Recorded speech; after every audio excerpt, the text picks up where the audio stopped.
Nous voyons dans Apocalypse 8:7 que 7 trompettes furent données à 7 anges. Le premier ange sonna de la trompette. De la grêle et du feu divin tombèrent sur la terre. Le second ange sonna de la trompette, et une montagne embrasée par le feu fut jetée dans la mer. La terre et la mer furent jugées. Le troisième ange sonna de la trompette, et une grande étoile tomba sur les fleuves et les sources d'eau. C'est le jugement implacable de Dieu sur la terre. Apocalypse 9:10. Dans Apocalypse 8:12, le quatrième ange fit retentir la trompette, et le jugement divin tomba sur le soleil, la lune et les étoiles.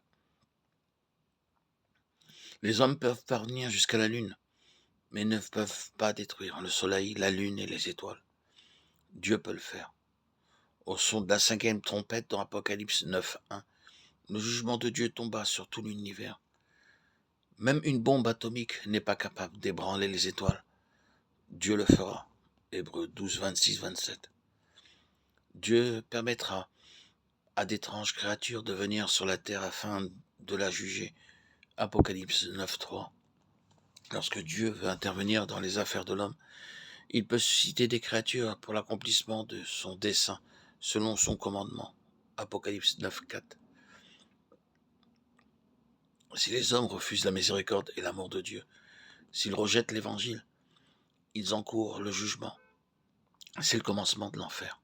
Les créatures avaient des cheveux comme les femmes, Apocalypse 9, 7, 10, ce qui représente le jugement de Dieu contre ceux qui, emportés par la convoitise, adorent les femmes.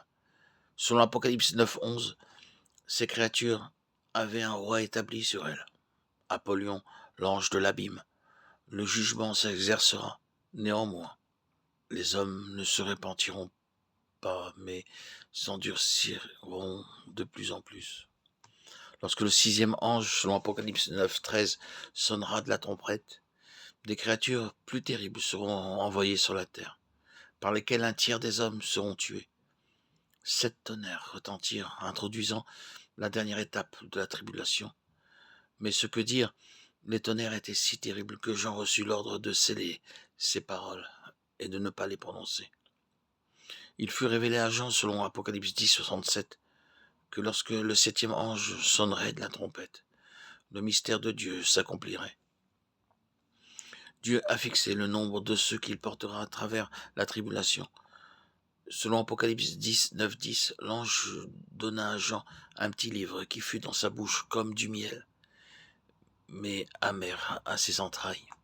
Ceci représente la douceur de la récompense et l'amertume du jugement. Apocalypse 10, 11 précise que le message de l'Évangile doit être apporté à toutes les nations.